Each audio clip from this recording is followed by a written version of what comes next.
What's up, everyone? It's your host, Anthony Bevilacqua, alongside my co-host, Tom Merck.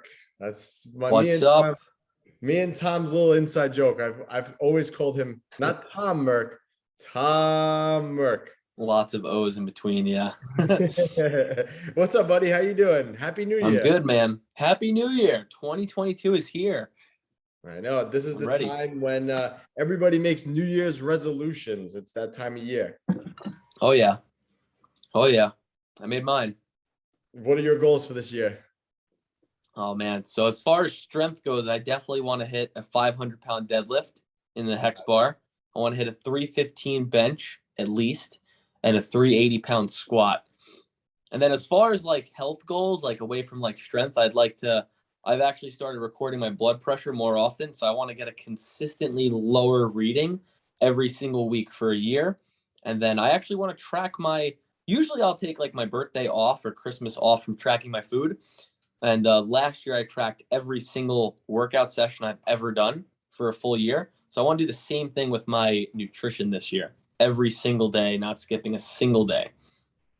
Tom Merck, what do you feel? That's like an old goal, man. Well, I mean, I usually track every day, but there's like certain days like my birthday, I'm not gonna track the cake I have, and I'm not gonna track like Christmas dinner. But I actually want to write in everything just to see, I guess, what it is. Like, just to have it all down. I did it with training, so I figured why not? I'll do it with my nutrition as well. But no days off. I had a streak on myfitnesspal. It was like 1,000 something days. And Oh then I went on a cruise and like I didn't have service. So like so you lost it? Yeah, I lost it. So ever since then, I've been like that goal was like out the window. Yeah. But I'm curious about the blood pressure thing. Why that? Like where'd that come from? Well, I don't have any blood pressure problems, which is good, but I have a friend of mine who I tested his blood pressure once and it came back like pretty high. So I was like, dude, you have to like get this checked out. And he's like, I don't feel like I have any like issues. I'm like, you won't feel like you have any issues. Like blood pressure is the silent killer. Like there's really no symptoms. So I was like, all right, cool. I'll just make sure that my blood pressure looks good on a daily basis and whatnot, as far as like my week goes. So every day I'm going to be checking it in the first thing in the morning and just make sure that it's got a good reading. Well, you said you wanted to be lower every week.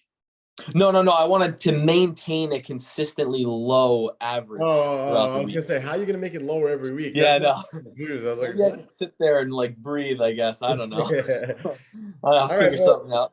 I got a really cool topic today, and it kind of came about from what you just said, actually, because we had a couple of clients talk about, tracking your workouts. So what is the best way to track workouts, and should you keep a workout log? So before we even roll into this topic, I just want to preface this by saying that if you are a client of ours and you're listening to this, we already do this. So half of this stuff will not apply to you because what I'm going to say basically, yeah, well, I don't want to spoil the podcast, but whatever, you get the idea, right? So if you're a client of ours, we already do 99% of this, so I wouldn't worry about that. But most people, and this is the thing that really kind of aggravates me a little bit, is that most people, they just go into the gym and they just work out aimlessly. Like they just show up and they're like, maybe I'll do this. And this machine's free. I'll go do that. And there's like no rhyme or reason behind their workouts. And they just kind of aimlessly do things. And like, while yes, you check the box that you worked out today, does that necessarily mean that it was productive? And that's where I think a workout journal comes in. And we are coming out with our own workout journal. So be on the lookout for that as well. But I guess the age old question, Tom, do you use a workout journal? Yes. So as technologically advanced as I am, I actually use the notepad in our phone, like the iPhone, and I just write down everything. I've actually I have a way to like abbreviate certain exercises and abbreviate like certain things so that I just look at it and I know exactly what it is. Like say, if, for example, if I'm doing an eccentric emphasis set where I'm doing like 4 seconds of a negative, I'm not going to put 4 seconds eccentric emphasis. I just put 4 SEE, and I'll know exactly what that set is having me do and what I'm supposed to be doing. But I write down everything in my notes. And I've done that for the past year straight, like every single detail you can imagine. How long I rest in between an exercise, how long I rest at the end of a superset, exactly how much weight, exactly how many, like what I'm a band guy. So what bands do I use? If I use one, if I use two, how I loop them around a bench press or something like that. So I get very detailed, but it's very practical for me, and it's very helpful too. I started off years ago, just like going to the gym, just like everybody else, and all right, cool, I worked out, and then the next week I'd be like, "What the hell did I do last time? I don't even remember." So I had to start writing it down so I could basically answer my own questions and make sure I was continuously progressing. Yeah, it's funny because I have, I'm sitting as we're speaking right now. I'm sitting on my desk and like my workout journal's like here, like this thing is butchered, but I have like literally dozens of these books because I think that it is the best thing to do. I think you should be keeping track of your workouts. I think that it helps with your performance and knowing what you should do. But it's funny because Tom is pretty technologically sound. Like you're an Excel guy. Like you can, I'm Yeah. like, Tom, we need this. And Tom like creates all these like wizardry in Excel, and boom, there's like this document. I'm surprised you don't use like Excel. I was using Google Sheets for a while, but I just found that like the redundancy of like going in and treating it like a program, where like I used to work with people one-on-one. I was like almost creating my own program. I was like, I'm not doing this myself. I'd rather like not treat it as if I'm my own client. So I just started writing it down in the notes, and the notes actually makes it easy because one, it's neat, and two, if you just write the text in, there's no like merging cells and changing the color and doing all this fancy stuff, or like editing the width of the cell so that it's not cut off. I was like, I'm just going to write it in a freaking sentence, and it's going to be there, and I can delete it if I don't want it, and boom, I'm done. So it's very simple for me, as technologically advanced as I am. With Excel, you're like a wizard. But Yeah. let's talk about the benefits of a workout journal. Like, why is it so important to keep a workout journal? And like I said, if you're a client of ours, you don't have to worry about this because we obviously write your program. We periodize your training. I mean, there's a lot of things that go into setting up a routine for yourself. It's not just, okay, I'm going to work out today. There's a lot that comes into it. Are you training for strength? Are you trying to get stronger? Are you waiving your reps? Are you in a higher volume block? I mean, there's a lot of things with training that have to go into it. And most people forget that. And like, yes, it's good to go to the gym and check the box. But if you're, just aimlessly going about it, there's a lot of room for improvement there. So I think having a workout journal is really good because just for the simple fact, like you said before, it was like, well, what did I do last week? And you almost like, you don't remember, so having a workout journal and just keeping a simple one, Tom writes, 4-second eccentric, you don't have to get that crazy, but as long as okay, last time I was at the gym, I did this. Today, when I go to the gym, I need to do this. And I think it keeps your training and your working out, it keeps it a lot more organized. Yeah. So for me, it was like, I actually ran into a few injuries in 2020. And I was like, why the hell did that happen? Like I followed the program, like nothing warranted this kind of like response. And I didn't really have a lot to go back and look at. So in 2021, when I had like a little elbow issue going on, I had a little hip issue going on, I was actually able to go back to the last couple of months of my training and see, okay, what led up to this elbow issue? What led up to this hip issue? And then I would go back and say, okay, well, I got too aggressive with like a barbell snatch or like a kettlebell clean or whatever it may be. And that led up to the elbow issue.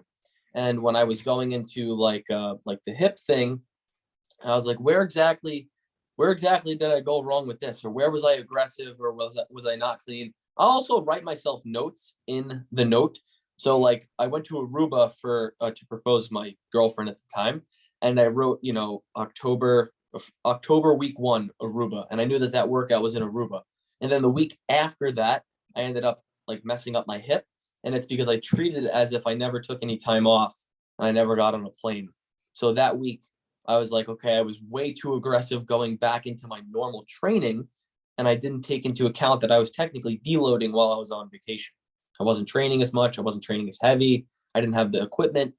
So for me, it's a lot about data and being able to like answer my own questions. And then just stay organized, like what did you do and how can you do better this week? It's very simple. I also like to keep track, especially of like the bigger lifts. So like if I'm going to keep track of my deadlift, I have to write down what did I do for 4 sets of 12 this time with my deadlift. Okay, I did 300 pounds. Next time I have to do at least 305 for 4 sets of 12 to, break my previous record and make sure I'm getting stronger for that rep range. Tom, I like that you set some strength goals this year, man. Oh yeah, I usually always have strength goals, but I wrote them down this year. I put them into the existence. So, but yeah, I definitely. Funny because I've had the same strength goal for so long, and it's been the hardest to achieve ever. But I'd like to say that this year is going to be the year that I hit it. I really want to hit a 405 bench. So, and I've been trying to hit 400 pounds on the bench press since when I was powerlifting, and that was like my goal, right? And I've gotten really close. Like in competition, I've done like 375 pause, but it's like just it's one of those like looming goals. I'm almost close to touching it, but it's just like it still feels like it's forever. I feel the same way. I'm not a power lifter by any means. I was actually a horrible power lifter when I was an amateur power lifter. And I think now, since like I don't really like belong to that, I'm like, all right, let's just get as strong as possible. Like as high as the bar can go, the better. And there's really no timeline for me. It's just like, where am I at right now? And then what is a reasonable goal, come 2021 or 2022. So 2022, I'm looking to, really crush a 500-pound deadlift. So, man, I don't know about no 405 bench, but maybe 2025. For so long, it's just like like I said, it's just I'm always kind of reaching toward it. It just never happens. Yeah, it's a lot of weight, man. It's a lot of weight. Yeah, it's no joke. But I think that too, once you hit like a certain level of strength, it just gets harder to get to like that next level. And I think like naturally, like you hit like a certain wall, and it takes a lot to go. So like 10 pounds on a certain lift, when you're already at like the max that you could do, is very, very difficult versus like in the beginning where you could go from like 2 plates to 3 plates. Yeah. But that's neither here nor there. But let's talk about the methods for tracking. So like, okay, this is fine and dandy. So now I got to keep track of my workouts, but how do you do it? And we both mentioned the main two ways to do it. So one is paper and pen, and we'll talk about that. We'll talk about the drawbacks to that. And then 2 are apps and smartphone stuff. So the first one is paper and pen. I love paper and pen. There's something about actually writing it down. It's funny because I have like all this data, like I showed my book before and I'll show it again, but it's like, I never actually go back and look at like I hardly go back and like look at like this month. Like, I don't even know when that was, but it's like, but the fact that I have it is here. The problem with paper and pen is it's just not convenient. When I was going to the gym, I would just have little notebooks, like, those little, like, you flip over ones, little spiral ones. Like I would have. Isn't that like the Blues Clues? The Blues Clues notebook. Exactly. Flip it over. He writes in it. And I'd write my clues on there for what I was doing. Oh man. Today. But I would use that, and I would just kind of put it in my pocket, and it was kind of annoying to carry around. But there's something about paper and pen for me that I just like. But like you said, when you go on vacation, it's like, well, how do I keep track of what I'm doing while I'm on vacation? And that's when I use my notes. And I think that that's like the best, having it in your phone is really good because your phone is always with you. But the only thing I don't like about having it on the phone is you just can't, like, I can't physically see the full week here. Like, I don't know. Something about me seeing the paper that makes a whole difference to me. I actually write it down in a week's view. So I train 4 times per week. So I have like day 1, then I have like a bunch of hyphens or like a page break under that note or under that day. And then I go into day 2, another page break, day 3. And then I could scroll up and see, I could basically scroll up and see that whole week of training. If I wanted to see the whole month, I'd have to like zoom out again and look at like each individual like note.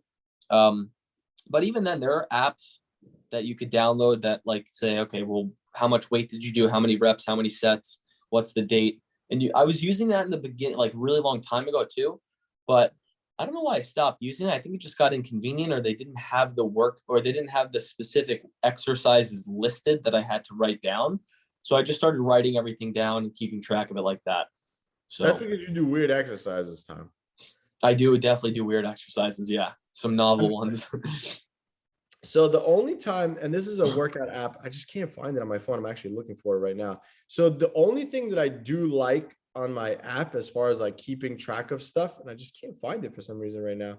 I'm looking for it, but once I pull it up, I'll be able to tell everybody. Oh, here it is. Rep Count, it's called. This is the app. Oh, I was using that one too. Yeah, the one thing that I like using with this thing is I like using it to keep track of like my max lifts. So like, for example, I have it set up. I don't know if you can see that, or if you're listening to this and you can't see it, but like I'll go into like squats and I open up the squat note and I pull up every max lift that I've done. So like, just scrolling through, like I did 335 for 12. I did, 4 sets of 12 with 335 on squats. Like I'm just randomly looking at 445. I did, 4 sets of 6. And like, I have like detailed notes, like an RPE 6 or whatever it was. But I like doing that because sometimes it's always hard to go back into your workout journal and see like, well, what was my max weight that I did at a certain point? So I like using that app for that only, but that's the only time I'll use an app. Other than that, it's paper and pen for me. Yeah. I think the apps are good. I think that like you don't really need to. I like what you're doing is you're tracking like the not more important, but like the bigger compound lifts, because those are the ones, they're like the bread and butter of your training. Those are the ones that involve a lot of muscles, and a lot of like, progressing there will help you everywhere else. I think for most people in the gym, if you wanted to track like your accessory stuff, you can definitely do that. I do that, but you don't really have to. I would just put like, bicep curl, tricep, like whatever it may be. But keeping track of the bigger lifts on like more of like an like semi-annual or like biannual or annual, like I guess progression scheme, that would be pretty good. Yeah. And I think this goes into what, like you could get as detailed or as simple as you wanted with keeping a workout journal. So like, what are the things that I think that you should keep track of in your workout journal? Simple, the exercise that you're doing. So if it's whatever, today I'm doing bench press. So you write bench press, you write how many sets, you write how many reps, and then you write the weight for the day. And I think it's just that simple. I don't think you have to go crazy and, write out how many, I did a warm-up set with this. And, I don't like to keep track of that stuff. I just keep track of my working sets. It's like my rule. Some days because some days I might want to warm up a little bit more. Maybe I'll do more warm-ups instead of less. And I don't need to keep track of the weight on that. So I think that that's all you need to keep track of. As Tom mentioned that he keeps track of like rest times. I don't think that that's necessary. You can, it's all the more power to you. But like I always say, your body is your own science experiment. So you need to keep track of as many variables as you can to know what works and what doesn't work for your body. And the only way to do that is to have data. And the only way you have data is if you keep track of it. But for me, I like to follow the KISS principle. Keep it simple, silly. I'm not going to be mean to everybody, but I just think that keeping it simple is easy, and just know, okay, last time I was in the gym, I did, whatever, 135 on squats. And today I need to do, I need to try to beat that in some sense. Do you keep track of anything different, Tom? I don't think so. I think for the last year or so, I've been keeping track of like pretty much everything. I think the start of 2021, I needed to know certain things like the rest time and the intra-set resting. I was keeping track of on my conditioning days. So if I'm supposed to be, moving my ass and getting in a certain amount of sets within like 30 minutes or so, and I didn't hit that, I wanted to know why. And it's because I took too long of a rest in between these exercises or at the end. And I said, okay, I didn't hit 5 sets in 30 minutes at this rest. So let me bump it down by 30 seconds or so and try to see if I can get, X amount of sets then. But I think that I think one thing that I personally might be changing as far as my own note taking goes, and for everyone listening, your notes only have to make sense to you. If you look at my training, you should have absolutely no idea what the hell I'm doing. And if you do, that's good. But I should not be able to look at your note or your training log and know exactly what you mean, because it's your language that you're speaking to yourself. So like if somebody sees, like if you look at my notes, it will say red, a capital RED X12.